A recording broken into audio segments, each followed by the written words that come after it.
Last time, everything broke. Shane asked, "Would you choose hockey over me?" Ilya snapped because he already had chosen him with every secret, every risk, every part of himself he had hid from the world. Shane didn't see it. Ilya couldn't carry it anymore. It was draining him piece by piece. So he said the words that ended the night. "I already chose you, Hollander." And Shane went home in shock, realizing too late what Ilya had given up and terrified that he had just lost him.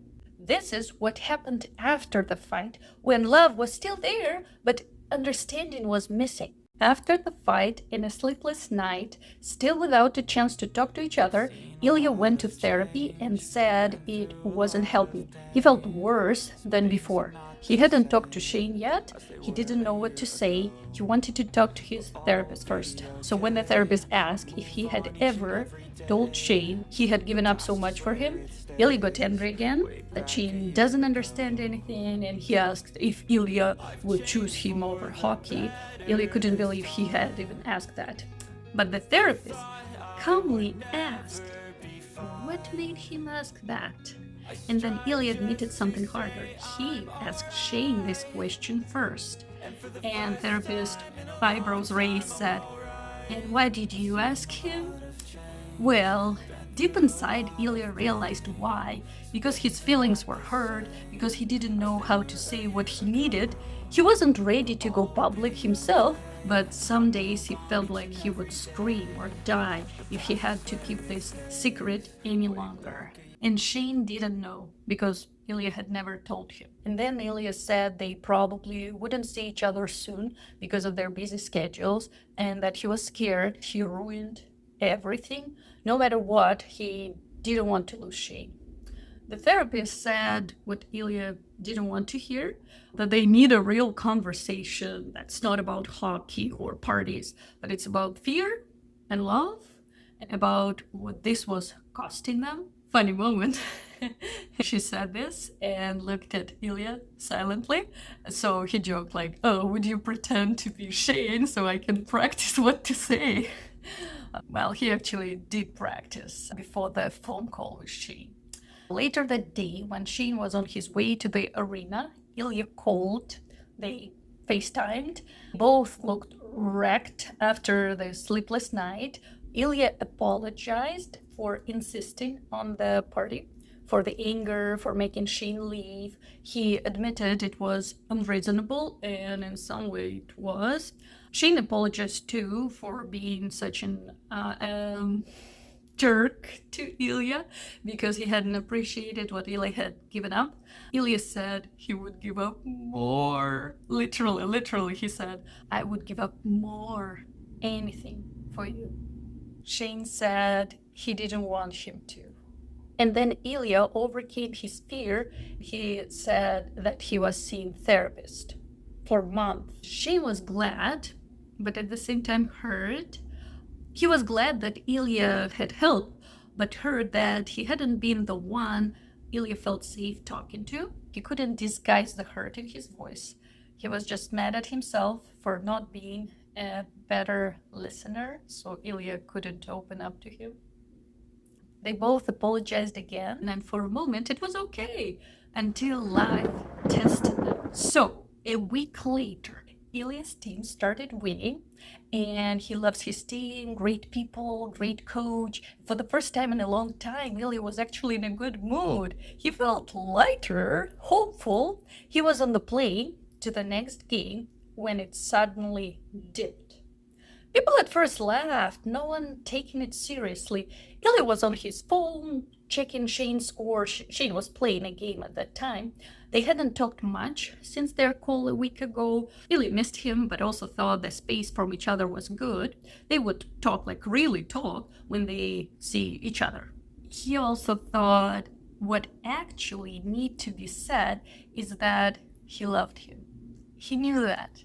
He wanted to make sure Shane never doubted it, and that he was still willing to do whatever it takes to be together. And then the plane dropped again. The panic hit, fire, screaming, attempted emergency landing, and all Ilya could think was, "I'm going to die. I'll never see Shane again. He thought he would never tell Shane what he's been hiding in his heart. Ilya felt that this is it for him. He wished he could talk to Shane in his last minutes. He couldn't call him. Shane was still playing. So he opened Instagram and wrote what was in his terrified heart. He wrote, "You are the best thing in my life." Just imagine, the plane is crashing. He really doesn't have time to choose words. He genuinely writes what's in his heart, and it's, "You are the best thing in my life." His eyes went blurry. He also said, "I love you, always, maybe from the first time I saw you." He remembered the parking lot in Saskatchewan, the handshake, the freckles. Ilya thought it was possible he had lost his heart in that moment. It took his brain a long time to catch up, but his heart had known right away. He wishes Shane could respond. He hates the thought of Shane seeing these messages after. So even now, Ilya is caring for him and doesn't want to upset. He thought that Shane would keep these messages forever after his death, so he needed to say something good for him. He wrote that he was thinking only of him at that moment, and also, "Whatever happens, I am with you, safe in your heart." I believe it. Ilya did believe it. He believed his soul would stay with Shane. Somehow, he believed the people you loved stay with you until it's your time to go. He often felt his mother with him, and he knew he'd do the same for Shane. Like in the song of Achilles, after Patroclus' life is over, he stays with Achilles until the end. Such a touching story. I need to share with you later. Now, Ilya was sending messages saying that no matter what, he truly loved him and would always be by him, meaning in life or in his death. And it's his true feelings. The plane is crashing, no time to tell beautiful lies. Then he prayed, but not to survive himself. No, but to keep Shane safe, to let him live a long, happy life. This was his true heart's desire in the last minutes. Happy life for Shane, not for himself. He also prayed, asking to please not let his plane crash because he had wasted so much time on hiding how much he loved Shane. From the world, from Shane, from himself. He didn't want more trophies. He needed more time. Time to love Shane properly. So we can say the fight showed how fragile they were, and the plane showed Ilya how much Shane mattered to him and how close they came to losing everything. And also how carelessly they had been wasting the precious time given to them, trying to protect their social lives, trying to meet other people's expectations, forgetting what truly mattered. For Ilya, it was simple.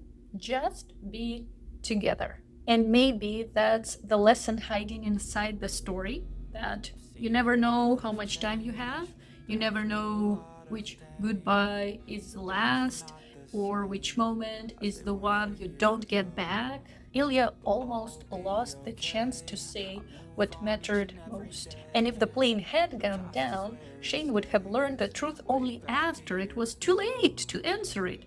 So next time, they won't talk about hockey, they won't talk about parties. No, they will talk about love and how to live it now while they still can, before time decides for them.